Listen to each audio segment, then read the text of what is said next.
The following audio may contain the personal testimonials of some independent Optavia coaches or clients of Optavia. The results relayed in these messages are based on the unique experiences of the participants, and we cannot guarantee like or similar outcomes. While you may be inspired by these accounts, please note that any stories of success have not been verified, and your individual path to healthy living and weight loss will vary. As always, it is our recommendation that you consult with a healthcare provider before starting a weight loss program.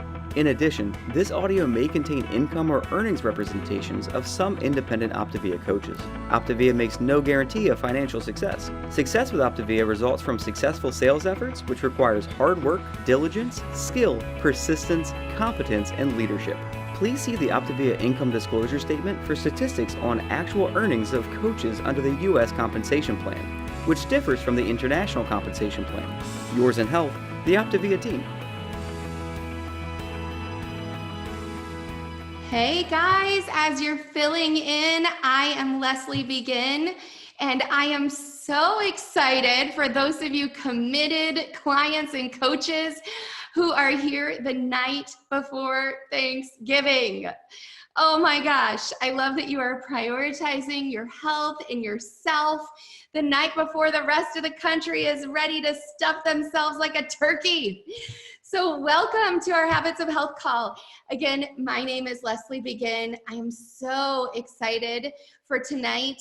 I want to let you know that number one, we are going to start with our Habits of Health call, where we're going to talk about one of the most challenging topics for me, the most challenging element for me, and followed up by an incredible trilogy call. Our trilogy calls are stories that are inspirational, motivational. If you want some inspiration and motivation, stay on after the Habits of Health call, because I have 3 women who have chosen to have incredible breakthroughs in their life. As they learned to take care of themselves, they learned that they could help others take care of themselves in a higher capacity. So if you want to be inspired and motivated as you go into tomorrow, stay on for the second call.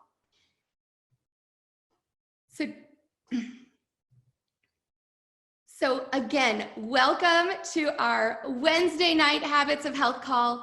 My name is Leslie Begin, and I am so excited to meet with you guys tonight. I love being with other men and women who are focused on making their health and themselves a priority. I am a certified health coach with Optavia. You see 2 pictures on the screen. One is of my husband, Trey Begin, who is my partner in life, my partner in parenting, my partner in fun and adventure, and my partner in business. And we do all of that together. And then you see my 6 beautiful daughters. We just had updated pictures taken, but I don't have access to those yet. But that little baby is 1 year old now. And so we've matured a little bit since then. Now tonight, we are dealing with a topic that is a challenge to me in many ways. And I am going to say that if you want to see your life changed, that I'm so excited that you're on tonight. This topic at times was offensive to me. It offended me because there was a lot of truth that resonated. Now this topic is a mountain that I'm climbing. I'm constantly working on overcoming addictive tendencies with food. And so I'm not quite sure why I was chosen for this, but I feel like I'm the perfect candidate to bring this to you. And I have to start by saying, I am not perfect. I'm a person in progress. And so I want to invite you to come to tonight with a progress mentality.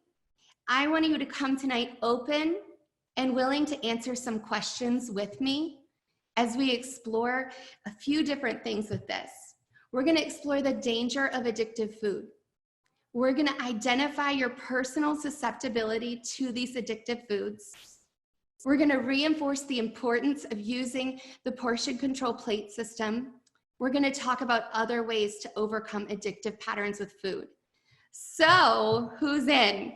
Tell me if you are in tonight to have this real life conversation. The truth is, I wish we were sitting face to face. I wish I could see the whites of your eyeballs while we had this conversation. I wish we were drinking a cup of coffee or a cup of tea and enjoying a fueling, and we could really have an open talk.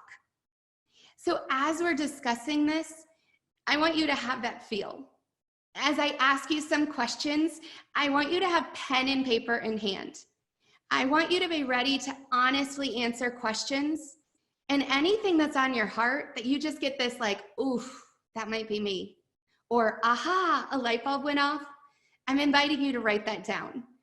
Because a mentor once told me that the dullest pencil is sharper than the sharpest mind. And I have a feeling if you're on here tonight and you're open and curious, you're gonna have some revelations about how your life can potentially change in a major way. So I honestly wanted to come here and read to you a bunch of massive sections out of Dr. A's Habits of Health. If you are a client and you have not bought this new version of Dr. A's Habits of Health, and if you're a coach and you haven't truly taken a headfirst dive into this book, I am begging you to do so. The first element, 1.1, or the first section, 1.1, he talks about how this is not your fault. The fact that you have addictive tendencies toward food, it's not your fault. Many, many years ago, we were foragers. We were people who walked 10 hours a day looking for the next berry bush. And then we ate all the berries on the bush because who knew how long it would be for another berry bush to come. We slept so long during the night because we slept when it was dark. And now we're living in a culture where scientists are creating our food, and marketing departments are deciding, and accounting departments are deciding what lower cost items should go into it. And there's a berry bush on every corner in the form of a fast food restaurant or a grocery store or a gas station, and it's everywhere. It's in the break room at work. It's in the parent or the teacher lounge at school. It is everywhere. So it's not your fault that there's an addiction and an addictive tendency. And this is a legal addiction. This is an addiction where there's no shame attached to it. It's promoted. Nobody at parties or baby showers is saying, man, why are you eating that cupcake? Really, you should not be eating that cupcake. They're saying, why aren't you eating cake? Eat cake. You should eat cake. You're not going out to a restaurant and people are saying, girl, just have a few chips and queso. That's not going to be a big deal. I mean, that's what they are saying. They're not saying, hey, girl, that chips and queso is going to lead to long-term disease. Is that what you really want? Socially, it is acceptable to be addicted to this food. Culturally, it's acceptable to be addicted to food.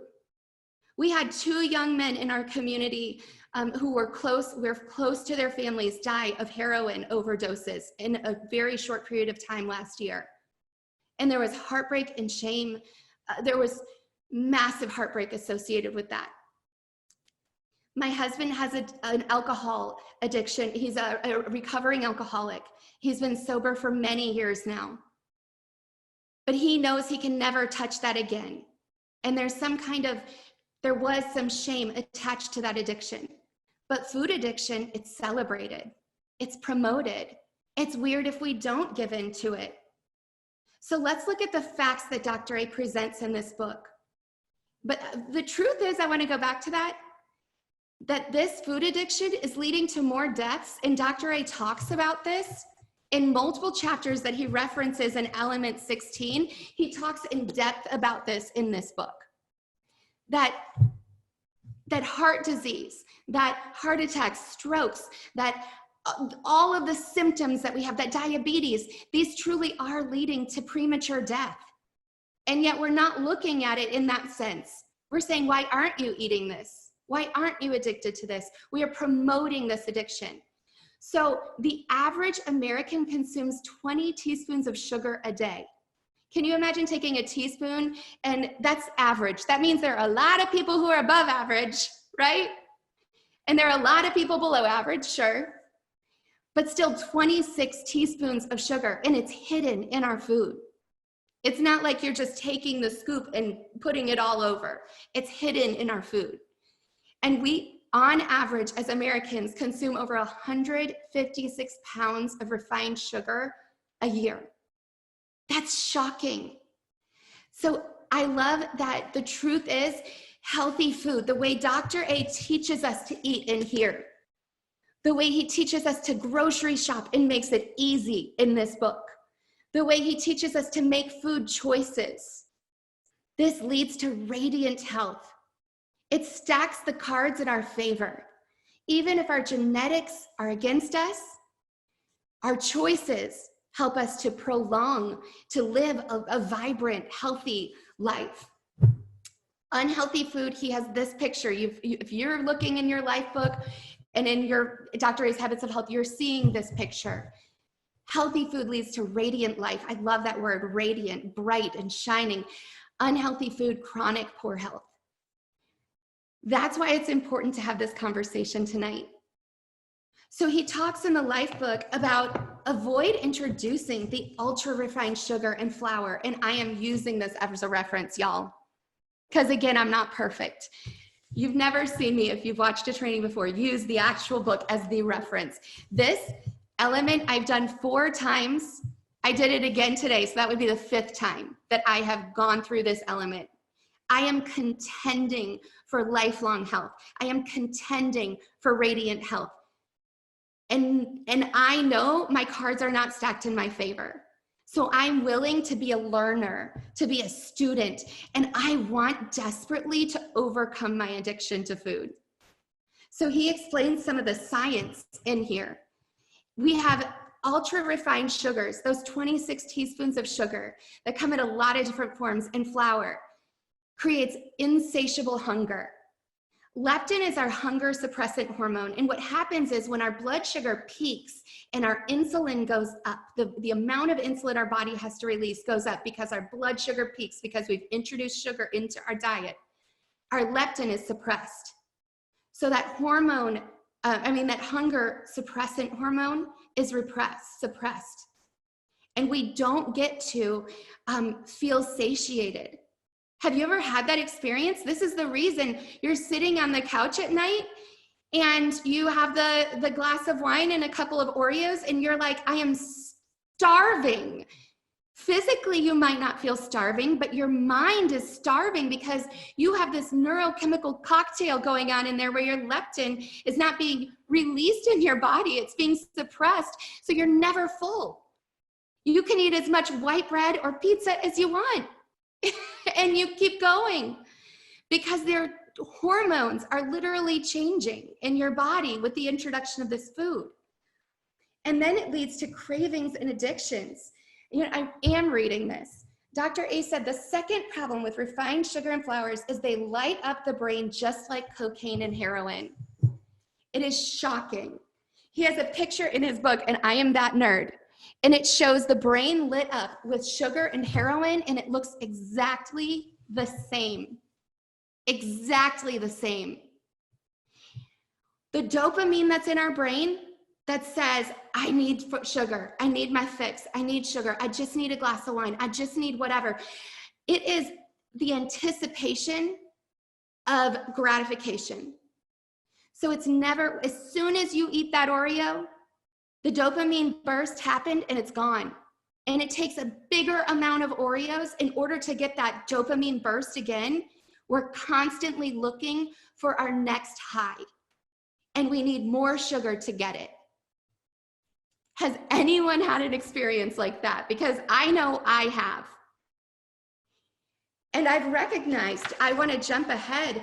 And when you open your life book, page 322 has these questions, but I'm actually just I literally want to go through these questions with you.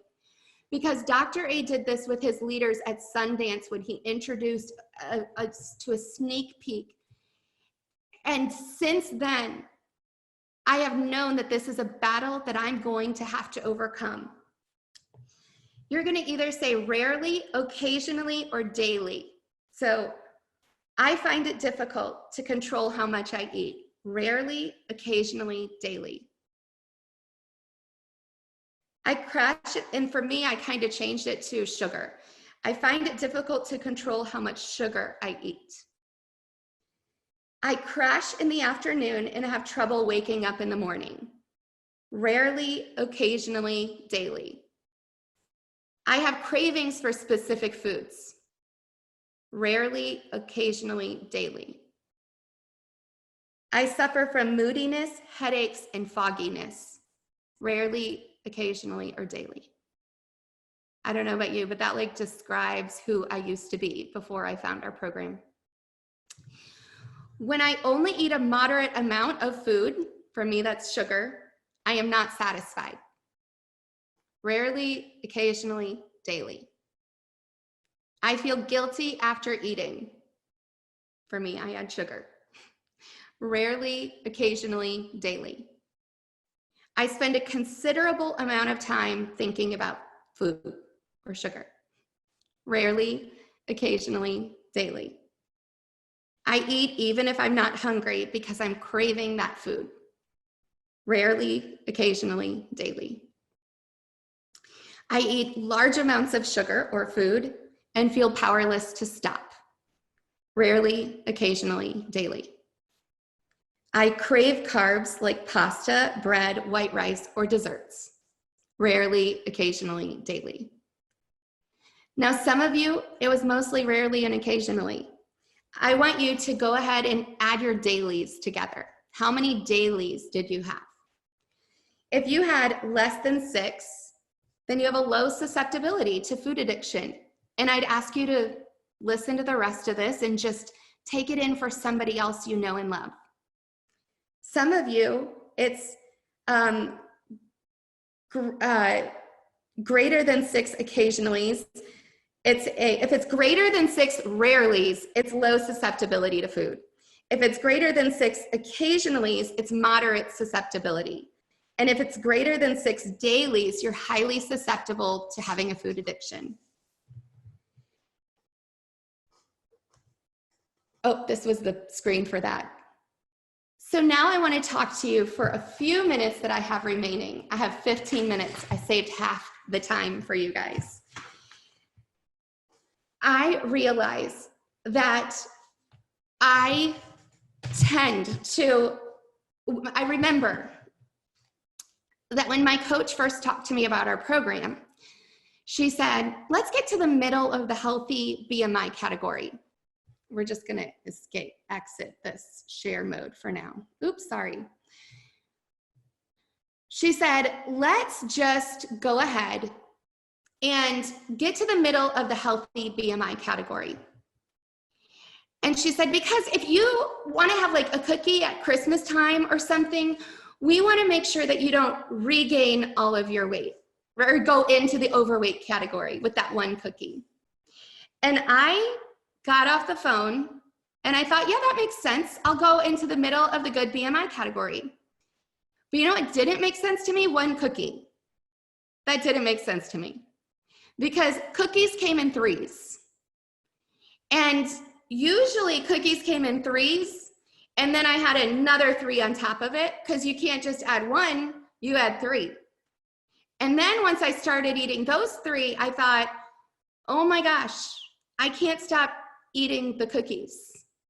Like the whole row of Oreos was gone, or half the batter was gone from the cookie dough before I even baked the cookies. I doubled the recipe on purpose so that I could eat half the cookie dough. I had a near emotional breakdown at that moment. I remember thinking these thoughts, and I am being so transparent tonight, and it feels very uncomfortable for me. I remember thinking, a life without cookies? What kind of a life is that? A life with cookies? Is that even a life worth living? And I was devastated at the thought of only eating 1 cookie. I literally almost quit before I even started. Because if that was what it was going to take to be a healthy person, I didn't know if I was going to be in on that. Now I recognize, can I be really honest? From the Monday before Halloween, I said, I'm going back on 5-in-1 fully. I still have 20 pounds of baby weight to lose to get to my very healthy weight. I am doing no sugar. And so I did full 5-in-1. 5-in-1 is an amazing gift. It gets us into this place where our blood sugar is balanced. So we have leptin that is not being suppressed. We know when our appetite is we know when we're satiated. Our insulin levels are balanced. I mean, we don't have these peaks and these valleys. We feel amazing because our blood sugar is balanced. And we're not looking for a berry bush everywhere. We're guaranteed to find berry bushes when we look for them now. And so 5-in-1 got me to a great place. Friday and Saturday were really stressful for me. I gave up alcohol a long time ago, almost 5 years ago, and haven't had a drink since. I chose sobriety. But I haven't made a firm decision that I'll no longer eat the toxic food like Dr. A says. He said some of us who are super susceptible to this, just like people have varying degrees of addictive potential to alcohol, the same is true with refined sugar. He says that some of us, because of our susceptibility, need to treat sugar just as if it were cocaine. I really believe I'm probably one of those people, and I haven't firmly made that decision yet. So Friday and Saturday were really stressful. And Sunday, I was like, just one chocolate. I'll just have one chocolate. Everything will feel better after one chocolate. It didn't stop at one. And if I was an alcoholic who said just one shot, I'm just gonna have one shot, I would be on a full out alcohol binge right now. And right now, I am not full out binge of sugar. I've been there before, but I've eaten sugar every day since, and I can't stop thinking about it. And now I know that when I choose to have the cookie, I'm also choosing to obsess over food. I can't stop thinking about it. I'm choosing low energy. I'm choosing to be moody because I'm a dry drunk without my drug of choice if I'm trying to avoid it. I'm choosing to enter into a mental, physical, emotional battle with food. I'm choosing to take up addictive patterns again. I am choosing chains instead of freedom. And I'm saying tonight, I'm inviting you guys to just check yourself, right? I'm choosing to check myself before I wreck myself again. The other thing that I was recognizing, and it was a huge recognition for me, when my husband went through his rock bottom experience, I started reading about addiction and recovery, and he talks, in AA, they talk about a dry drunk. Have you ever heard this term? Somebody who has chosen to give up alcohol because they know it's ruining their life, but they haven't done the heart work in order to, they haven't done the work on themselves, so they're just resisting. They describe a dry drunk with 3 words: restless, irritable, and discontent. And I'd say a lot of people who have a few pounds, or that they're always battling, or 20 pounds or 120 pounds, a lot of us, we're dry drunks just trying to avoid food instead of focusing on what we're creating. And so I recognize when I talk to clients, and I recognize the thoughts in myself, I called my coach crying over s'mores because everyone else at the campfire was eating s'mores. I called her sobbing. She thought somebody was hurt or something bad had happened. I was crying over s'mores. The dry drunk, the person described as a dry drunk, described me without sugar. I was resentful toward my husband for bringing sugar in. He's a type 1 diabetic. He has to have sugar in the house. It's life or death for him. I was angry and negative toward the fact that I had to recover from this. I was a little jealous of friends who could just eat whatever they wanted and stay skinny. I was romanticizing the days when I could just go and eat everything I wanted, whenever I wanted. That was awesome. I romanticized it. I was self-obsessed. I was thinking about myself all the time and my problems with my body all the time. I need freedom from that. And when I choose to get on our program and stay on our amazing program, when I choose to do this work, y'all do the work. You're not going to recover from this addiction without the work. This is our AA Big Book right here. These calls are our AA meetings. Your Facebook community groups, you have no option if you want to recover but to be active members of those. And if you really want to recover, guess what? You better become a coach. Because coaching is the way you sponsor somebody else to recover from their addiction. That is the way that you're going to hold yourself accountable to never fully relapsing again. If you don't coach, if you're not in the community, if you are not doing the work of these books, if you're not focusing on what you're creating instead of what you're resisting, then I can almost guarantee you're going to slip back down that slope into a full addiction again. So I'm choosing brownies, Optavia brownies, and I'm choosing s'mores, Optavia s'mores. And I'm choosing to have no shame or blame or guilt because I'm a person in progress and I'm not perfect. But I also know I have some hard decisions to make because Dr. A is calling me out and I hear his voice when I'm reading it saying, Leslie, you better start treating this sugar and this refined flour as if it is cocaine. Because if you don't, you're choosing premature death. You're choosing disease. You're choosing bondage over freedom. This was the perfect week for me to do this. And the shame that I used to feel wanted to say, I'm not going to do this call. My husband's a recovering addict. He can do this call. He will lead this from a place of victory. I am leading this call from a place of contending for my health. And I'm inviting you to contend with me. And I want to say that you're worth it. You are made for more than a cycle of defeat. You are made for victory.